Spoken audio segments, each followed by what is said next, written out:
देंगे। जिस बड़े से बड़े आमिल के पास जाओ ना, उससे पूछो इंटरव्यू तो क्या करता, क्या होता कैसे, उसको खुद कुछ भी नहीं पता होता। मुफ्ती हूं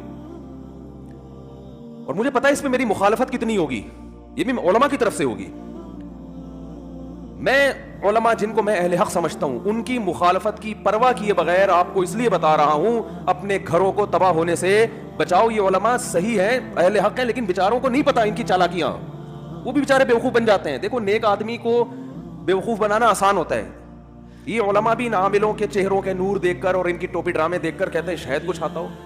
उलमा फ्रॉडी नहीं होते, लेकिन फ्रॉडी आदमी इल्म का लेबल लगा लेता है, इस्तेमाल करता है, जिससे उलमा भी बेवकूफ बन जाते हैं। मैंने बड़े बड़े बुजुर्गों को इन आमिलों के हाथों बेवकूफ बनते देखा है। अगर आप फितने का खौफ ना होता, मैं उन बड़े बड़े बुजुर्गों के नाम लेके बताता कि फला बुजुर्ग को किसने उल्लू बनाया, फला बड़े से इतने बड़े मुफ्ती बुजुर्ग को किसने उल्लू बनाया और अब तक बना रहा है।